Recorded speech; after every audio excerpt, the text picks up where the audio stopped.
All right, Tommy, officially welcome to the Wealth Juice podcast. This has been a long time coming, man. You are like one of the OG listeners of the podcast.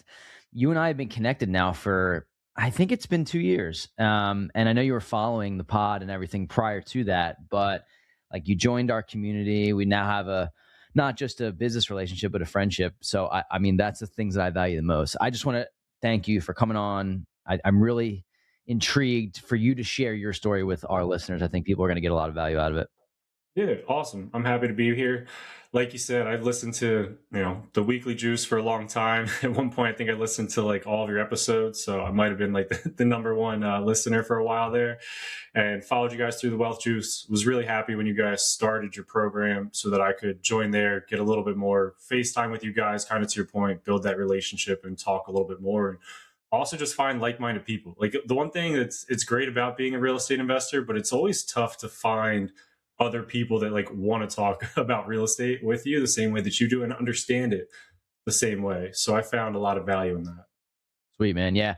I've said this on a number of podcasts before. Like I have some of my best friends, like I'm having a bachelor party coming up. I was putting the list together and then I was thinking like how many of these friends that I talk like business with. And it's a couple, and that's no knock. Like that's just how relationships work. But then when you find your tribe of people that you can talk about entrepreneurship and real estate and business, it changes the game a little bit. It doesn't make any of your friendships any less valuable. It's just that you have different conversations with different people. And that's why I feel like our community has been able to grow. But we'll talk about that later. I really want to get into your story, man. So you have, and I'll let you tell it. I think you have 10 plus units now. I know you, and I know you've sold a couple. So you'll tell like where you're at, but you're investing. This is a cool part. Like you live in Florida, but you're investing in a college town in Pennsylvania. And for people that are like, man, how does he do this? Like, at one point you went to the college and then you moved away and you created relationships and now you're kind of managing it from afar, which is awesome. But just tell people about your story. You're still working your W-2 job and you're building a portfolio on the side, and it's bared fruit. And I want you to kind of like dive into that part of your journey. Yeah, awesome. I appreciate it. Thanks for giving me some spotlight and let me share my story. I think I have a pretty unique way of how I got started, and everybody usually points to bigger pockets, which I'll definitely get there. I want to shout out to Dave Ramsey first, which I think is a little bit funny because a lot of people say they don't agree with a lot of his principles. And, over time you learn that I say like you listen to Dave Ramsey and then you kind of graduate from him. And, way back when I was driving, I think at a pizza shop. I kind of worked throughout college. I was delivering pizza and I used to just listen to Dave Ramsey on the radio. And I didn't even know it was Dave Ramsey at the time. Like technology wasn't that great. Like, and you didn't know how to use things. So he was always breaking down financial concepts and talking about people's debt to income. And I fell in love with like just listening to him. So whenever I was driving, I was trying to find that radio station and learn more about finances. And he really put me onto financial literacy in general. And there was one episode where he kind of got schooled by this real estate investor that had 3 units. And he's like, "Hey, Dave, what should I do? I'm thinking about paying off one, or like, should I just keep these units?" And Dave, he's like, "Dude, debt is dumb. Sell all these properties. Why do you have any rentals? Like, it's not worth it." I'm like, "I don't know, Dave. Like, I think this guy might be right." And so I started searching more and more about real estate investing and trying to learn about it. And that's when I found Bigger Pockets and Brandon Turner, David Green, listened to like everything they had to offer, bought their books, and put a lot of the time in just to learn a lot about it. But you can learn everything. Like the biggest thing, and like that's what I think is so valuable about your podcast and like, what we're trying to do with our podcast is just getting people to get started. I think is the hardest thing in real estate by far. Because when you look at it on paper from an investing strategy, it's like the best thing. But there's like that scared part of, hey, now I own a property and there's so many extra responsibilities that I have to have. And I really took everything that I could from those books and like try to build up my confidence. And I was still a little skeptical. And I had 2 friends actually, shout out to Austin and Chris. And I'm telling them, "Hey guys, I'm living with them at a college house." So I graduated at this point. I was living back at college with some of my buddies because I got a job around the school. And I'm like, "Guys, I want to buy a house." And they're like, "Yo, dude, buy it. We'll come live with you." I'm like, oh my God, that was the scariest thing for me, was just finding those first tenants, like who would actually live with me and help me pay this mortgage. And so they kind of gave me that additional confidence. I'm like, all right, you know what? I'm going to start looking at houses, and found a house. I think it was $120,000. And where I was buying was a lot cheaper than maybe a lot of other markets. So I had a decent W-2 job. I worked for Comcast Business, and I've been there pretty much my entire journey, which is great to say. Like, everything I own in life is because of Comcast, and I have a great admiration for them because of that. But I bought that first property in, Austin, and Chris were able to move in with me and help me cover my mortgage. I got a third roommate. Her name was Joy, which is a little bit different sometimes having co-living and having a girl in there, but it all worked out really well. And we just took that first concept and realized, like, hey, this is really going to work. Like, I knew a lot of the college students in general, and I knew a lot of the landlords because I was applying, I was living there, and I had some rough experiences just being a tenant. There were times that the heat wasn't working and it's like 15 degrees, and I'm texting the landlord, and he goes, "Oh man, I thought you were home for break. Like, I'll get there in a week. I'm on vacation." I'm like, "It's like 15 degrees. Aren't your pipes going to freeze or something? Like, your heat's not working." And I had another landlord, I think it was, you usually graduate in June. And he texted me like in the middle of May. I'm out playing basketball, which you're always playing basketball in college, right? I'm playing basketball, I check my phone. My landlord's like, "Hey, dude, your lease is up at like the end of the week. You got to get your stuff and move out." I'm like, "What?" Like, everybody else's leases until the end of the month. But like, I guess he did like month to month leases or different leases with different people. And he's trying to kick me out. I'm like, "Dude, I don't graduate for 2 months." Like, so there's just so many nuances. And, then you start, like, I always was somebody, I sold cars while I was in college. So I think I paid attention to finances and people's perspective a little bit differently than maybe most people. And so I kind of took that, and I'm like, you guys are making so much money, because you look at the price of a house and then you do the math and you're like, all right, this guy's mortgage can't be more than $2,000 a month. And he's charging $500 a room, and he's got 4 kids downstairs and 4 kids upstairs. He's making a heck of a lot more money than what like that mortgage has got to be costing him. And so I think just seeing that proof of concept really kept pushing me towards real estate. And so, yeah, we got the first one under contract. Was never a smooth closing. I think there's always like a risk or a gamble when you're going through a real estate journey. We went to the closing table, and you do like that final inspection, that walkthrough, right, the night before. And so we're doing the walkthrough, and the realtor starts kind of yelling at the other agent saying, "Hey, they never got any of this electrical panel done that like was in the notes that they were supposed to get done. And we don't know what to do. Like, I guess we should push closing." And then the seller starts screaming. So like the seller, my realtor, the other realtor, it's like a complete mess. I'm like, I really want to buy this house. I got kids ready to move in like next week. School starts in a couple of weeks. I got to do some renovations.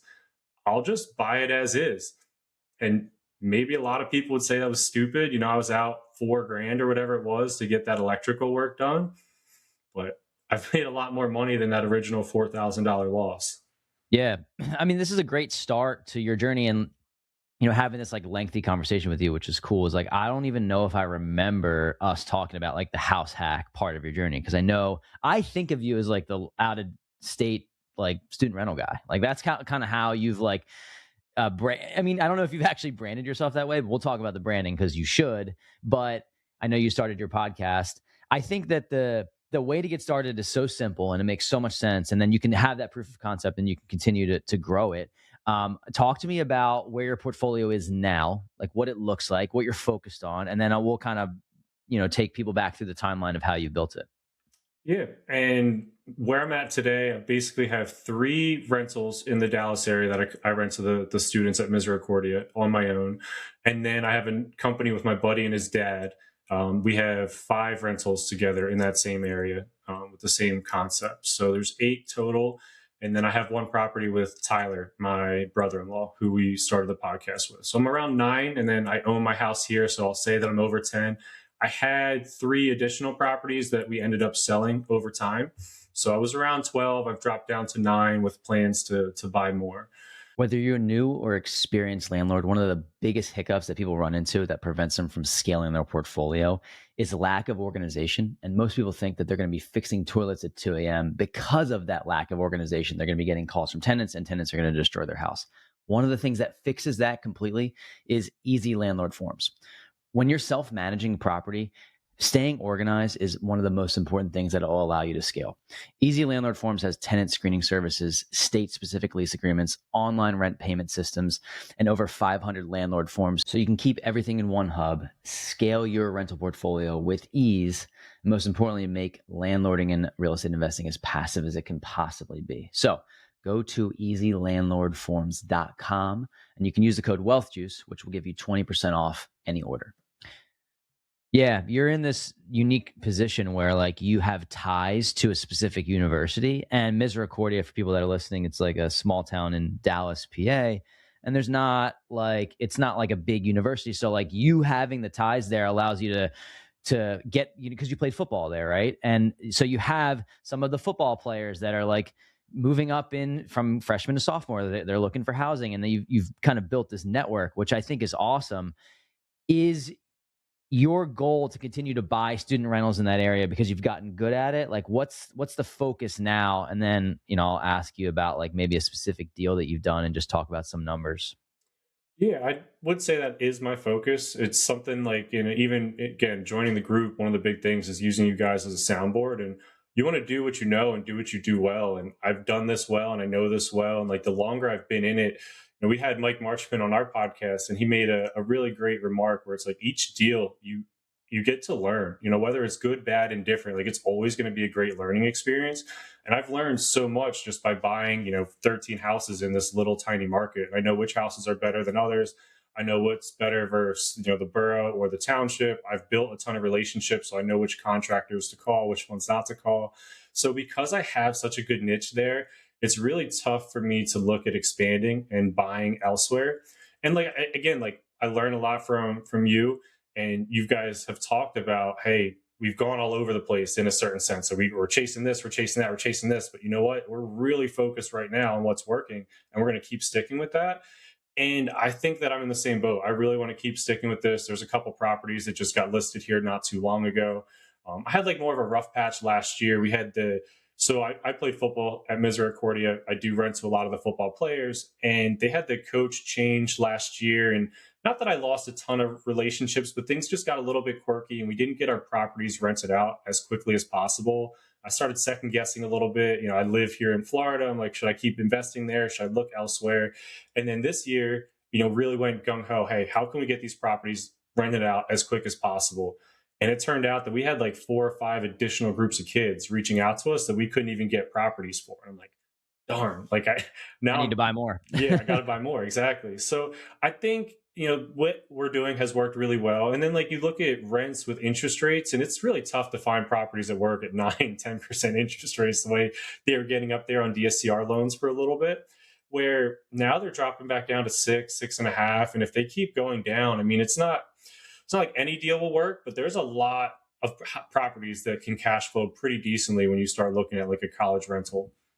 Yeah. I want to talk about some of these numbers too. Like, so let's take a deal that you've done in the last, couple years. And I want to talk about maybe what you purchased it for. And I know that you're able to rent the rooms for like $500 or $600. And you're taking the strategy that the landlord that you lived under used, and now you're using it to your advantage. And I think I've said this, like, for example, at Temple University, that's where I went to school. I remember very vividly a similar situation. I was like, I looked at this property on the market. It wasn't on the market, but I looked at what the Zestimate was. And keep in mind, the landlord had bought it years prior to that. But let's just take it for face value today. This was in 14 or 13. Okay, it's $350,000. So if you took a mortgage out in that time frame, let's say interest rates were 5%. Let's say your mortgage payment's $2,500. I don't know, that might even be high. But every one of us was paying $700. And that's 705 on the bottom, so that's 3,500. 5 on the top, that's 7,000. So $7,000 in rent coming in on a $2,500 or something mortgage. You have to pay a management company, but let's say you're cash flowing $3,000 or $4,000 a month, something like that. That's why they don't care when the drywall is broken in every single year, because they're like, I'll send somebody out here to be $1,000 to fix. No problem. You guys are making me so much money. So you took that model. Hopefully no one's smashing in your drywall, but I just know how college students are sometimes. So talk to me about a deal and like how you structured it and maybe some of the numbers. Yeah, I'm like torn between like I have a kind of like my best deal of all time, I think, and then but it's a little bit more. It's like kind of two properties in one. So I don't know if you want to hear that story, or I can just break down maybe a more simpler property that we bought more Yeah, let's go recently. with a simple one that like maybe if somebody was looking on the market or something that they could potentially replicate. Yeah, so we actually, we completed a refinance and we had a little bit of extra money. And I'm constantly looking for more bedrooms now because, again, four bedrooms, usually around $500 a month is what we're charging now. You're getting $2,000 a month. And so it's great, but against a $1,600 mortgage with a property manager, I mean, that's kind of a nightmare. You're almost upside down. So we started looking at how can we at least get 5 or 6 bedroom properties? And if they were already rented to college students, we kind of looked at that as a huge bonus because it's already got proof of concept. It's been rented before. People are going to keep renting it again. And we find like the biggest way that we get our tenants is like, hey, Corey, like you got any buddies? You're graduating, I'll give you 400 or 500 bucks if you can like, shoot me your little brother's number or like whoever else is at college that wants to come rent this. And so that's kind of been our model. And we're like, all right, we found a property that got listed. I want to say it was for 240, and I'm doing the numbers, and it was a 6 bedrooms. They have 6 students in there, and I think they had it rented for 2,500. I don't remember the specifics of what their that lease was for, but so anyway, it was 240. We bought the property for 240. We ended up putting an offer in. I was at the beach right by where you kind of vacation a lot in St. Pete, and I'm like, "Yo, we got to put this offer in right away." I'm texting my realtor. I'm texting my loan guy. I end up getting the offer submitted while we're on the beach, and we ended up getting it accepted on a Monday. So now that property, after like a year of seasoning, year and a half of seasoning, our mortgage is 1,800, and we're getting rent. We bumped rent up from I think it was 450 a kid, and now we're up to 525 a kid. So we're getting $3,150 a month on an $1,800 mortgage. That's pretty good. Yeah, and that to me is exciting where people are saying it's interesting, like you're like, oh, I can't find any good deals on the market. I just think like the markets that you're looking in may not make sense, and you have to get strategic and get creative, and that's what you're doing by targeting student rentals. The way that you do this, is everyone on one lease and then you just collect rent from one person, or is it a kind of like an actual co-living rent by the room where you're creating a separate lease with each person? No, I've gone through a bunch of different models, and I've had parents co-sign at the beginning. I got away from doing the parents co-signing. Maybe I should get back to that from a liability perspective, but overall, we just have the kids on one lease. I found that to be a lot simpler. I let them make individual payments though, which some people will say, "Hey, everybody, Venmo Corey, and then he'll be the person that pays me." But for like the way that we have it set up, we have Buildium is who our property management company uses. Each person logs in, creates their own account, and just logs in, makes their payment. Every once in a while, a kid is a day or two late, so we'll shoot them a text and like, hey, make sure everybody gets their payment in. We haven't had really any issues as far as not getting paid on time. It's been pretty good. And that's models worked really well for us. We were just, in the wealth juice the other day, you guys had somebody on that was doing the rent by the room strategy, and he had a lot of structure, which I really commend him for. It's definitely something that I want to get better at and have a little bit better structure. It's the thing about real estate. You just got to get started, and you can keep growing, learning, and trying to get better and better. And so I think that's where we're at. But for now, like everything has worked really, really well. The guy on the other day said, like, if you're a good person, you do good by people, they're typically going to do good by you. That works a lot. There's always that chance that something bad might happen, but I try to be that good person, that good landlord, fix something if it breaks, and it's worked out really well. I think people like that I was an alumni, that I went there, that I kind of built on that brand and that story to the players, and so it's worked out really well. Yeah, I totally agree. I love that part of your story is like, you're benefiting the local community that you contributed to once as a student and as an athlete. So I want to talk about the transition for you. At one point, and I don't even know the answer to this question, so I'm not like trying to tee you up. Were you living in and around that area while you were managing properties, and then you moved to Orlando, or have you been doing this at a distance, like from the jump since you graduated? The reason why I asked is I'm trying to figure out what the transition was like when you moved to, like, did you have to put new systems in place because you're an out of state investor and you're investing like multiple thousand of miles away? Yeah, so just like backtracking to how we got to the 10 units or 9 units, what happened is I met a girl, Sarah, who is now there, and we're married. And she did not like living with my college roommates anymore, which is pretty Mm, understandable. interesting. Yeah. Wow. What a weird girl. I can't believe she Yeah, didn't like that. Yeah. seriously. So after a year of dating, we had an FHA loan. I moved out. Her and I bought a house together, which I know a lot of people, indifferent about buying a house before marriage, but we did it and it worked out amazing for us. And then I realized I didn't have enough money to keep buying houses as much as I wanted to. So I tapped into my 401k, did a 401k loan. I bought another property by myself. Like, this is great. I'm making enough cash flow. I still own that property today. And then, like, I can't buy anymore. I got to figure out what to do. So I'm hitting up like all my friends, all my buddies, like anybody I can think of. And at that time, you're like 2 to 3 years out of school. Not a ton of people have a ton of money or trust that they're like, hey, yeah, I'll buy a house with you. So my buddy Dan and his dad decided, like, yo, we trust you. And so it was great. We started meeting together, started looking at houses, put like a proof of concept together, put like 10 or 15 grand into bank account, started an LLC, bought a house, bird it into another house, bird it into another house, and we went all the way up to 6 houses, and we sold one. We're going to sell another one here soon, so we'll drop from 6 down to 4. But that's really how I got built. And so where I was living was in a town called Clark Summit. That's where my wife Sarah taught. We bought a house there. After living there for a little bit, I'm like, I really want to buy like another house. And I was blessed that she decided to do a fixer upper with me. And so we ended up buying a house for like 180. Man, Corey, I took her to this house 3 times. Each time she walks in and is like, absolutely not. But like, mind you, every house is listed for like 225 and above in this area. And this house is listed for like 180. I'm like, yo, like there's 40 grand right there in I'm gonna be trying to savings. sell you on the dream here, Sarah. You gotta listen close. Yeah. So shout out to her mom. My mother-in-law Brenda came, and the fourth time I get Sarah into this house is with her mom, and her mom's like, "Well, Sarah, imagine if you redid this kitchen. I think that you'll really like it." So Sarah's like, "If we redo the kitchen, we can buy this house." Sold. All right. So you So say kitchens and bathrooms sell houses, and sometimes you have to sell them to your significant other that way. So I get it. I get it. Yeah. exactly. And that house probably is one of the better flips that I've ever done. We bought it for 180.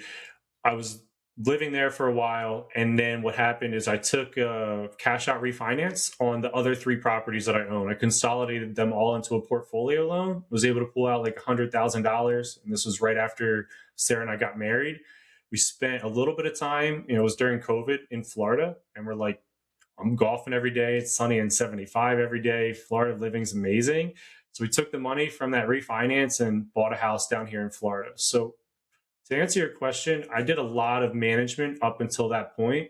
Once I bought like self management, and it wasn't that bad, I was pretty good at it, but it was up to like 10 houses I was managing all on my own. And it becomes a lot when you're managing 10, especially like college students. If they need something, then you're texting like 4 kids per house, 6 kids per house, and it became a lot. So that's when I started looking at property managers and getting to them. And right when we went to move to Florida, got a good property manager in place, and we moved down here. Sweet. Yeah. That sounds like kind of similar to what we did, like that 6 to 8 units. I was just like, it's not, it's not that I couldn't self manage it still. I just was like, I don't want to deal with this stuff anymore. And like, you realize that the money that you leave on the table, you're going to end up getting it back in peace of mind. Honestly, that's what happened for me. Now I know your management, like who you have as a manager, like if you're not in the city of Philadelphia or not in Orlando, you might deal with some like management systems that are not like really tight because there's not as many people that are in the market up there, but you seem to find somebody good, which I think is great. I want to talk to you kind of transition about like your decision to invest in yourself and like join a community and like join in with us. And based on the stage that you're at, like when we started having conversations, I know you were listening to the podcast One Sided, right? And come full circle now, we're having this conversation, but we actually chat every week in our community. What motivated you to join? Like, what was the idea in your head? Like, hey, I really want to get around these guys, and not just these guys, but like who they're bringing into the community and create relationships. Like, I'm curious on your thought process.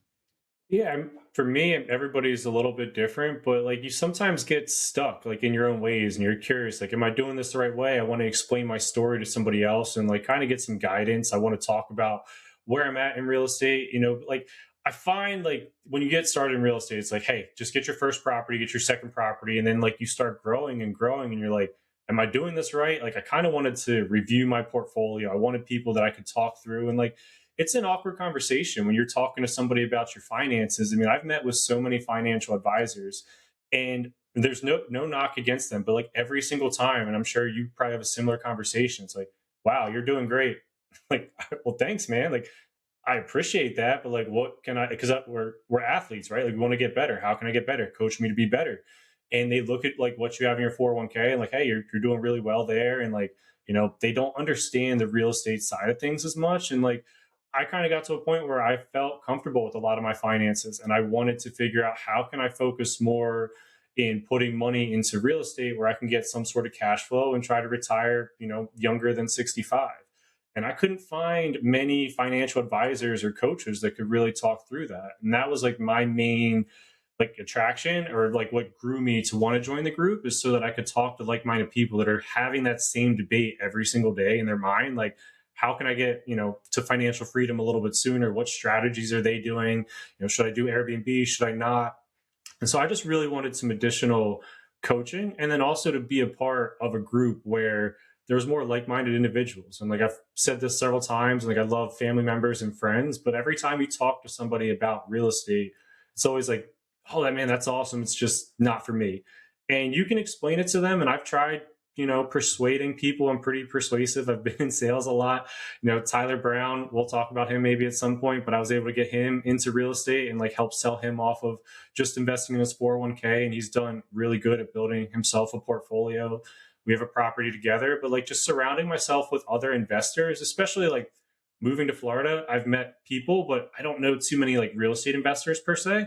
And now joining this group, I'm like, I have a bunch of them on speed dial that I can call, text, build relationships with, ask questions to, get guidance. And then like, if there's a new product that I want to test out, I can ask in the group, hey, has anybody used Rocket Money? Like everybody is doing financially smart things. And like, it's just a really nice community to talk to people in.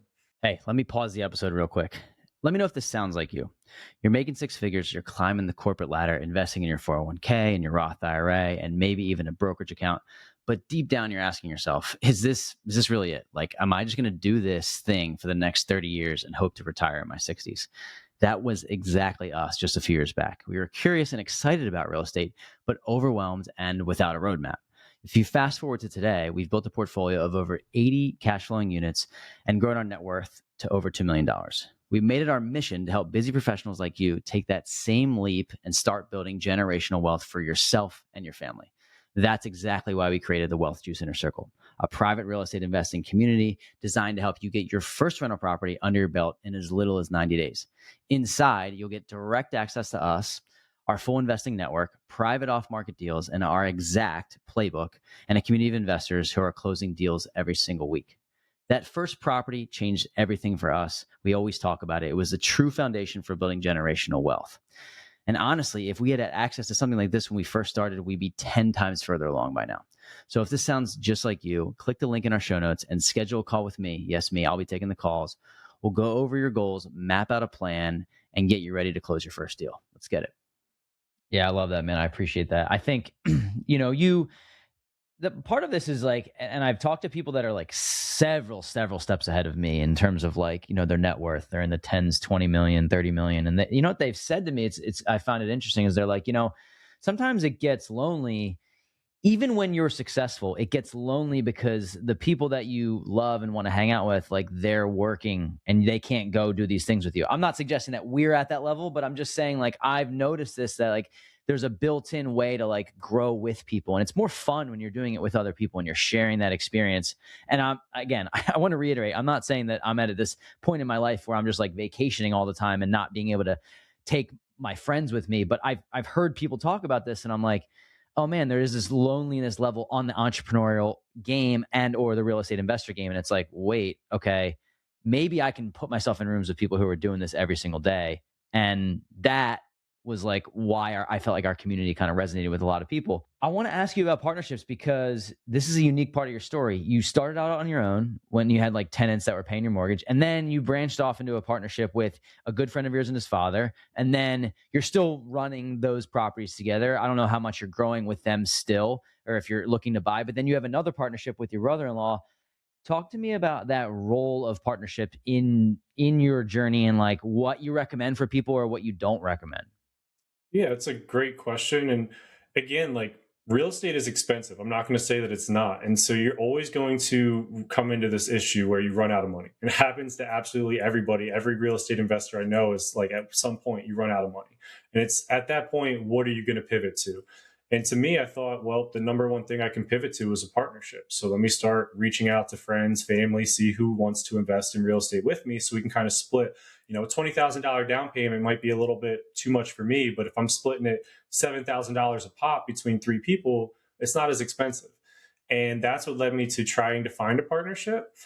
And it worked out really well as far as getting all the cash together and using it to buy additional properties. I think sometimes over time with partnerships, you want to make sure that everybody has the same end goal. Like for me, my goal was just like uber aggressive. How can I get cash so I can keep buying properties? And I was able to successfully do that. And then over time, you're managing a portfolio, you're working with people, and you can sometimes look at like, hey, I really like partnering with Ty. And I really like where his mindset is. And like sometimes you can just notice you connect and like you have that same growth mindset and like the same principles with people. And so that really made me migrate to wanting to see if Ty wanted to get invested in real estate. Like I knew that he was, but I just felt like because like there's sometimes that you're working with different people, and I'm sure you guys feel this as well. It's like you can almost finish each other's sentences, or like if somebody gets something half started, you can like pick up on it and then completely finish it. And that's basically where I felt like I was at with Ty. And so I decided that I would rather grow, a different partnership where somebody like had the same mindset as me, the same vision as me. So I've definitely pivoted from trying to spend some time or additional funds from my first partnership over to this other partnership with Ty. But I'm a huge fan of partnerships in general. I think that they're a great way for people to get started if they don't have the money. And that's like the number one excuse you find is people saying they don't have money. It's not that hard to form an LLC. I think it's a lot simpler than people think it is. And I think my biggest thing is just come up with jobs, responsibilities, things that people are going to be doing within the company, and maybe talk out like a little bit further plan. I think I was maybe a little bit too aggressive, and in that I did a little bit too much. But I don't have many regrets. Like again, take what Mike said, and everything you can do is you can learn from it, how to grow and strategically take that to be better. And the first partnership I had, we are making a lot of money. It has been a blessing in disguise of how great it was to take that partnership with those two people and grow it into where we're at today. Yeah. Part of this is like your mentality is impressive because, and I think this takes a little bit to get to, and just getting to know you over the last few years. I wouldn't particularly say that you're like a super high level. Like I don't think you love taking risks, but I think you've gotten really good at it. And like to know that. Like just based on where your personal finances were, and like you are really good with that, and you're strategic, and you know where each dollar is going, and that's something that I learned about you. But you've then gotten to a point where you're just not afraid to like go try something. And I think that even if it is a partnership that's like, I'm not suggesting that your partnerships are going in any direction. It's just that like sometimes things change and sometimes priorities change. So you're like, I started this partnership. It's different than it was day one. Now I have to pivot. I have to create another partnership while I still maintain this one. But you're not afraid to go in and try stuff. And that I think is like probably the number one trait of any successful entrepreneur or real estate investor. You don't have to be this like high flying, like tightrope walking risk taker, but you do have to say, all right, I'm going to get off of the spreadsheets eventually. Like I'm going to get off of Zillow and stop just looking and actually make moves. And that I think if anybody's listening that you can take away is like, you just have to, at a certain point, take a shot and take a risk. And I thought you've gotten really good at that. So I don't know if you have anything to add or anything that like is nuanced there about what got you to the position that allowed you to be like, dude, forget about it. Like I got one life, let's go. I think I mean, it's a great spot. It's a great call out. I think I've always been a little bit aggressive. If anything, I've gotten like a little bit risk averse as you get married and you have a Maybe I got it family. backwards. Yeah. I think I used to be a lot riskier at a certain point in time. I think I try to think things through a little bit more now than I used to, but I still have a level of risk to me. I think, again, like we talked about it earlier, and it's the same thing that came from bigger pockets. And I forget if it was David Green or Brandon Turner that would always say it, but the number one reason people don't invest in real estate is they just don't get started. And I got started. I realized I ran out of money, got partners, got extra money, and it just kept growing from there. And found different partners, got extra money. So I think that's the biggest thing is just like getting started. You have to do Yeah. that so that you can learn.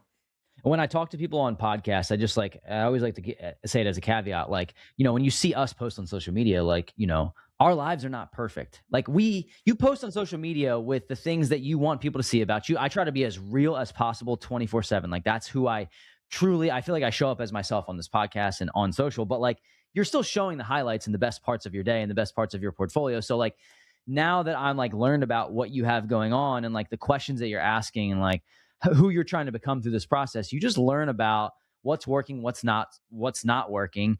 And I think that's the best way to just show up as authentically as yourself, to be like, yeah, somebody that's listening to you that's like, oh, I have no units. I would love to be in the position that Tommy's at with 9 units. And look at all the leverage that you've took and the places that you've gotten to because of that. And now you're still trying to grow, but you're in rooms with people who have 50 units they have different levels of problems. And it's all this game of just trying to level up while you still enjoy your life along the way, which I know you're good at. So this leads me to, like, I brought up content a little bit, and after you joining the inner circle, it took probably like 6 months, maybe 8 months, 9 months, and you're like, you know what, I think I should start a podcast, because I was like harping on it with you guys because you and Ty are a good team, your family, and I was like, if you want to drive leads to your business and you want people to learn more about you and raise money and all these things that could come with podcasting and starting a social media brand, I was like, this is living proof. Like, this is what we did. I think you guys should do it. And you'll have to tell me what episode,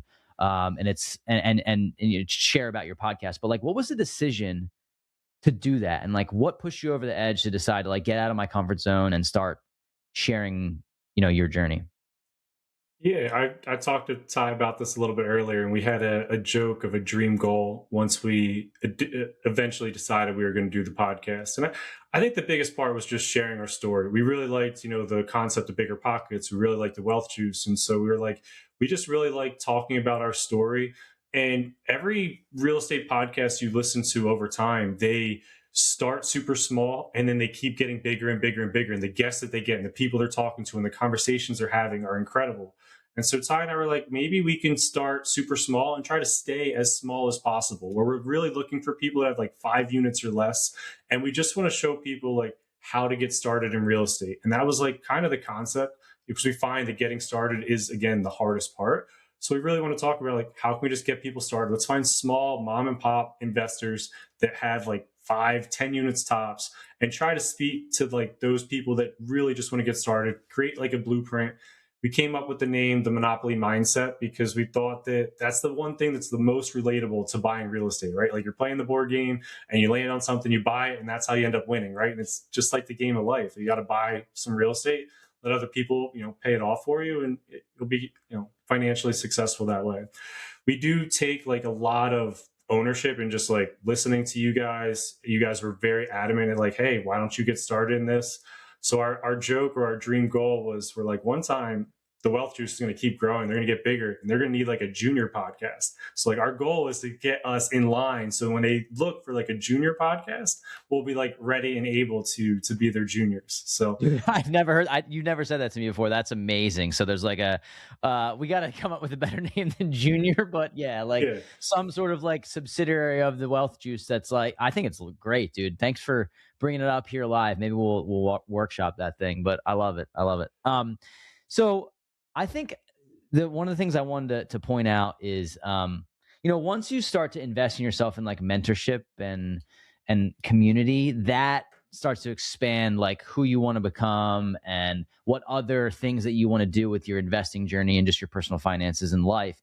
I'm curious if anybody's like hesitant to like get involved in a community, or they feel like they're a lone wolf and they're like, no, I can do this on my own. Like, do you have any like advice for people that are thinking that way, and maybe some of the benefits that you've seen from joining something? And obviously there's investments that come with doing that. Not all these things are free. And like, I can't even tell you how much money Ryan and I have spent on this. Some have been amazing. Some have been just lessons of like, okay, this is what I would do. This is what I wouldn't do.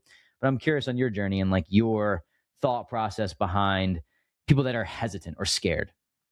Yeah, I think at the end of the day, like there's always for me like being somebody that tries to be as frugal as possible. When you put money where your mouth is or where you're thinking, like sometimes you're almost forced to be a little bit more committed. So I loved real estate in general, but now joining the group, there's like an accountability level. Like every week I'm holding myself accountable. I want to come up with something that I can speak to. And for me, like money also putting it at the forefront of like joining, I'm like, well, now I have to be dedicated because like, I don't want to waste this money that I invested. So that like helped me get started. And then I had like two really good success stories of just being in the group that helped make it financially worth it for me, just in general, because like it is something that you're learning from. You guys are actively teaching us. You guys put a ton of effort. If you do end up joining the Wealth Juice, anybody that's listening, I mean, there is like the complete blueprint to get started in real estate. They have built that and you can find it throughout their community. So if you are on the sidelines and thinking about it, it's definitely worth it. But two huge success stories for me is I started talking to you guys about like a tax situation that I was struggling with. And I'm like, I don't know what to do. Like my accountant is great, but he's not, or he's good. He's not great. Like struggling. So to finish that story about that house that we were selling earlier that we bought for 180, we ended up listing it for 369 and it sold for 365. So that was a lot of money that I was bringing home. I was very, very happy. Unfortunately, I sold the first house a couple months prior. And so I wasn't able to take like that, tax benefit from living in a house. You don't have to pay taxes on a house that you lived in. But after talking through it with you guys and you putting me in touch with your accountant and kind of bring up that situation, he said, well, if you're moving to Florida to be a little bit closer to family and help out with certain avenues, like there's chances that you can get an exception to that exemption. And so following through in that conversation, I was able to save like roughly $25,000. And I would have never done that if I didn't join the Wealth Juice and talk to Ryan and Corey and then get introduced to their tax accountant and have that conversation. So Dude, yes, that's cool. Yeah. You shared that story like in our community, in our message board too. And for people that are listening, our community is not $25,000 to join. So that definitely multiple X'd your investment there. That dude, I don't know how to like say this without sounding like it's scripted, but like I truly mean that. Like when I'm able to hear a story like that we had some minor small impact, or talk to this person can help you do this, that actually save you money in your pocket, that could pay for a vacation, that could pay for you to spend more time with your wife, that like it just everyone loves making money. And you listen to this podcast, the Wealth Juice podcast, to probably try to make more money. But at a certain point, you're like, man, if I could impact other people and the way that they're framing things, and like have you speak like highly of me as just like a person, like I don't know, man, there's something about that that's just really cool. So I'm glad that you're able to share that. And I didn't even know if you would on this show, but it means a lot. So there's many more things to come for you. And like, I'm looking forward to helping you kind of go into the next phase of your real estate investing journey, yeah, and which is I'm right there with you. Like one of my favorite conversations I've had in real estate, my best friend Dave, his little brother Ty, he called me because of the podcast or like listening, seeing the clips, posting. He was living in Ohio, and he's like debating, like, hey, I think I want to buy real estate. And he's an engineer, and he got really into real estate. I got to talk to him for like an hour and a half, like really helped convince him, like, yo, go buy this fixer upper. And so he bought a fixer upper. I'm a little mad at him because he hasn't called me back and like told me any of the updates, but I've heard through my best friend like the updates. But I'm like super proud of this kid, like listened to me, took everything into action, and then is building his net worth because of that. And like to me, even if I just had a small part of like getting him started, I think that's, like, to your point, one of the most rewarding parts of creating content or doing anything online. And then the other yeah, point that I wanted to make that also kind of happened from the Wealth Juice and creating content was the deal that Ty and I were able to get together. We were able to get a seller financing deal, which to your point is a little bit risky or a little bit more different. The way that we structured it, we kind of did like a rent to own option to buy at the end of it. And We got that from just posting online about buying houses in the Dallas market. A friend of mine's dad owned a house and was looking at selling it. And at first, he didn't like seller financing. We kept talking to him and explaining it a little bit more, and it ended up working out great for both parties. And because of like posting, putting your story out there, letting people know what you do, staying top of mind, we were able to get like, I mean, Ty and I ran the numbers on that one, but we're basically already got all of our money back on that deal, and we're just making more. It's been an incredible purchase that we would not have gotten without posting online and building our brand and everything else that comes with that. Yeah, man, that was one of the cool stories that we got to share with our community when it happened, and I remember that. But one of the last couple questions I like to ask people, especially someone that I've, had a lot of interaction with, is like, what's the not necessarily end goal, but the reason why, like, what gets you out of bed every morning, and like your why behind what you do. Now you're working full time, you're building a real estate portfolio, you're trying to maintain and manage friendships in your relationship and grow and start a family and all these things. I'm curious about what fuels you and what gives you the drive to keep going. Um, and you're 33, right? 32. But my dad 32. also wished me a happy 33rd birthday on my 32nd birthday this year, and that will fuck somebody up. That was crazy. It's like, yo, dad, like, how old am I? Like, what the hell? Like, that was crazy. Yeah. So, as a guy in his young, turning to mid 30s, I'm just a couple years ahead of you. Like, what's the thing that's driving you, for the next 10 plus years?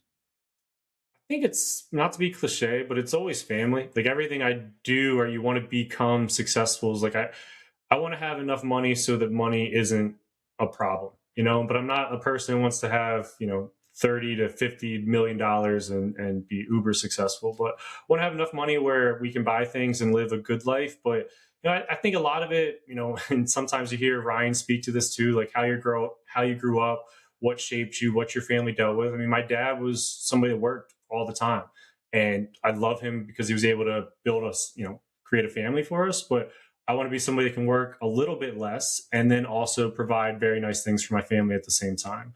I think that's ultimately what gets me going. It's a little bit tricky when you're trying to build a family and it takes a little bit longer than some others. But we're super excited to grow our family. I think everything I'm doing is really to try and like lay the perfect groundwork so that I can be a really good and present parent. Yeah, that's a great answer. It's interesting when I started investing in real estate. I've said this too a couple times in the podcast. My goal was one property a year for 10 years. And you're 32 and you have 9 or 10 units, however you want to look at it. And some of it is with partnerships, but like, imagine if you just doubled or tripled that over the time frame that you've been investing, and you didn't really get deep into this game until like 5 years ago, right? So like, if you could have 30 to 40 units in the next 5 to 10 years by the time you're 45, right? I mean, the optionality that's going to bring you in your life. I said this to Ryan the other day. We sold a rental property, or one of our second or third rental property that we bought. Now we owned it 50-50, but I was able to take, $100,000, and out of that I put like 20 grand into. Or it was like 90 grand that I put 20 grand into 4 or 5 years ago. And then it's like, to get that check, to be able to use it to pay for my wedding, or to pay for, my life, but then also go on vacation, whatever it is. It's just those hits that come, not necessarily from the cash flow, but from the equity and the refis and all that stuff later in life, are like full-time salaries, like multiple of them. So I just, I encourage people that are listening to not think about real estate as this binary cash flow replace your job type thing. And we started the inner circle because Ryan and I were working 9 to 5s, and I've since left, but I'm still, I'm a real estate agent. Like, I'm still bringing in active income because I want to maintain and improve my lifestyle. I want to have lifestyle creep at some point. Like, you want to enjoy it. So just think about it. I think people that should be thinking about it the way that you've done it is like slow and steady. If you start to build wealth in your 20s or 30s and start to do this, like, you just know that your 40s and 50s are going to be so much better than if you hadn't taken the risk to draw that line off your 401k. And I think That's people are the too afraid, you know? That's the biggest thing. And I like one other thing that I really want to touch on just about the podcast and like what you're doing and what we're doing of talking about real estate investing. Like sometimes I feel a little bit cringy, and I know Ty definitely does. Like it's a little bit different to consistently put a message out there. And you two are a lot more used to it than we are. But you look at like the people that buy a home, and what is it? 45 is like the age of the average home buyer in the US. Like, man, that's insane. I couldn't imagine being 13 years older and just buying my house for the first time. And so, like, exactly what you said, like 20 to 30-year-olds are really the people that we need to try to get to understand these messages. And like, I always have like this thought process that like investing is great. And I don't want to just like take anybody away from best investing in anything. But if you're going to pay rent and like the rent just gets thrown away so often, like I can't run any module or like math that proves that renting is going to outpay somebody that bought a home at a younger age in like any scenario. So like I think we got to lower that 45 age gap and get younger people to buy houses, and they're going to be very happy that they did that. Yeah, without a doubt. And I'll just say just to add one thing about the cringe stuff. Like I think you get to a certain point. I feel like you've even improved on this yourself. Like you get to a certain point where like I can truly just say this like without hesitation of doubt. I just don't care. There's nothing that like anybody could say to me that's like, oh, this is cringe. Like the money and the money and the prosperity is made in the cringe that people are not willing to do, you know? And like that is, I think people should lean into that, you know? And yeah, you can get stuck on your phone for hours and there's so much content out there. I'm not saying you should just like be posting content all day long. But I think the more that you're like, hey, I'm just going to share, I'm going to be me. And if you know in your heart that you're a good person, good people will find you. And the people that are haters are just going to sit on the sidelines forever. It's just like, whatever, man. Like, do your They're thing. going to Like, be haters in general. Yeah, I'm yeah, 100% with you. And like the other thing, like whether you look at it as a problem or not, like people are actively on social media like 24/7. So because they're there, and if you want to spread a message, it's not like I can just like walk down the street to my local meetup or like a coffee and like just talk to a bunch of people. Like the best way I can explain to buy real estate is going to be posting on Instagram, where like 90% of the people are spending their evenings. Whether you think that's great or indifferent, like it's just happening. Like we do it, other people do it. Like it's where people are hanging out at. So you have to put messages there for people to see. yeah. And I wouldn't be afraid if you're listening to this. And Ryan and I are going to potentially be rolling something else out new. I won't really get into it because it's not finalized. But just like, I don't think people should be afraid to start talking about their story earlier than you think. Because, dude, somebody like you who's working the W-2 for Comcast, you're like you have a particular, like I'm a corporate guy who has built a real estate portfolio on the side. There's somebody that's a firefighter that's built a real estate portfolio on the side, and all these firefighters or people in the police department or whatever are going to be like, oh, this guy seems like me. Or, you know, there's a girl out there who's it doesn't matter who, if it's a guy or a girl, but it's like who's a graphic designer who's built a real estate portfolio or is starting a business, and people will resonate with you and you find your people. And that's how it all happens. Like we started our podcast when I had 2 units, and I always say to people like, bro, I didn't know anything. It was me in front of Zoom, like chatting with Ryan about like what our big aspirations and dreams were. I didn't know we were going to be still running the podcast 6.5 years later. I had no clue. So you just start and then you pivot along the way. But dude, this has been great. I really appreciate your time and you coming on here and being willing to share and put your message out there. And I appreciate the kind words about the inner circle. I know that we're doing good things. And it's just so cool to see that you've benefited from it. So if people want to learn more about you and your story, or listen to your podcast, or tune in, or maybe follow you on social, I don't know how much you're posting on social, right? You're growing that. Yeah. So how would you like people to connect with you if they'd like? Yeah, if anybody wants to connect or follow my story or follow Ty and I's podcast, our podcast is The Monopoly Mindset. So you can find us on Apple, Spotify, YouTube. And then as far as our personal Instagrams, I believe it's Ty T Brown 40 or something. And I'm at T Stels with 2 Z's. So that's where you can find us. We have more of a personal branding. We don't have a page for the podcast. We kind of like it being a little bit more personalized. Come connect with us, ask us questions. Like that's who the podcast is, and we want to help people as personally as we can. Cool, brother. Well, I appreciate your time, man. This has been great. I can't wait to see what's next for you, and thanks for taking the time today. Awesome. Thank you. Before we wrap this show up, I want to leave you with this. If you're listening to the show, chances are you're doing pretty well in your career. You're making maybe 6 figures. You're putting money into your retirement accounts, maybe stacking some cash in a brokerage account, but you're still waiting for that next level. And here's the truth. Waiting just costs you time. Every month you're on the sidelines is another month you could have had a property paying you and another step closer to financial freedom that you didn't take. Ryan and I know this because we stayed on the sidelines too long. We talk about this sometimes. We had the money, but not the guidance. And once we finally got our first property, everything shifted. It was the catalyst that built our entire portfolio and ultimately gave us freedom. And that's exactly why we built the Wealth Juice Inner Circle, to cut out wasted time, just give you the exact blueprint, and surround you with a network of people who are closing deals every single week. So if you're tired of waiting and you're ready to finally get your first deal, click the link in the show notes and schedule a call with me.